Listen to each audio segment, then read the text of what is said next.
भारत की न्याय व्यवस्था किस तरीके से काम कर रही है, इसमें कुछ ठोस कदम पाइपलाइन में है। और अब शायद गठबंधन बचाव वाली सोच नहीं, संविधान बचाव वाली स्टैंड लेने की जरूरत है। अगर आज नहीं ये सुलझाया ना, तो कल ये समस्याएं पूरे देश का रीढ़ तोड़ करके रख देंगी। बंगाल की हिंसा आप देख ही रहे हैं, जहां दंगों का जिम्मेदार बीएसएफ को ठहराया जा रहा है, ये सीधा केंद्र सरकार पर हमला है। सीमा सुरक्षा बल जैसे संसद के कानूनों के तहत विशेष अधिकार मिले हैं, उसे ममता सरकार कटघरे में खड़ा कर रही है। आपको नहीं लगता कि ये भारत की संघीय व्यवस्था की अवमानना चल रही है? अब आइए बात करते हैं तमिलनाडु के संवैधानिक संकट की, जहां राज्यपाल और मुख्यमंत्री के बीच टकराव को सुप्रीम कोर्ट ने ऐसा मोड़ दिया है कि अब राष्ट्रपति को भी निर्देश दिए जा रहे हैं।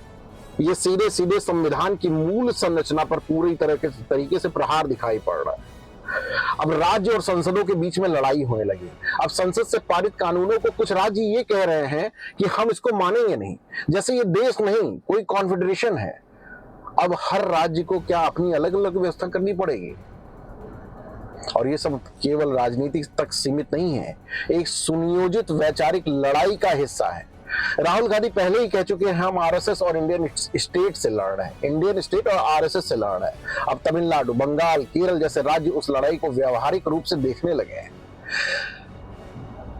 संघ ने जो बैठक की है उसमें उसने साफ साफ बोला है, बैक फुट पे नहीं फ्रंट फुट पे खेलना है। अगर गठबंधन आड़े आएगा तो भी नहीं रुकना है। देश की अखंडता, संविधान की सर्वोच्चता और शासन की मर्यादा से बड़ा कुछ नहीं है।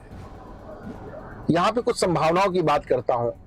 संवैधानिक स्पष्टीकरण और संशोधन के बारे में बात करते हैं। राज्यों को चेतावनी, अनुच्छेद 356 जैसी सख्त कार्रवाई की जरूरत है। एक बड़ी राष्ट्रव्यापी बहस की जरूरत है। एक बात यह तय करने की जरूरत है कि सिर्फ बैठकें नहीं, अब रणनीति बनाना होगा।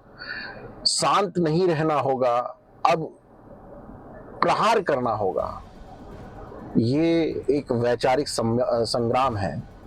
अगर इसके साथ आपने जुड़ाव नहीं रखा और आपने नहीं देखा, तो आप समझ लीजिए कि भारत की आत्मा को तोड़ने का प्रयास हो रहा है। जिस तरह से भारत की न्यायपालिका ये सारी चीजों को कर रही है, वो आपको देखना होगा।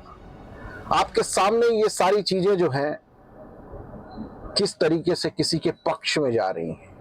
अगर न्यायपालिका निष्पक्ष हो रही होती तो किसी एक समुदाय को सुप्रीम कोर्ट में सुनने के लिए बाहें फैला करके इंतजार नहीं कर रही होती।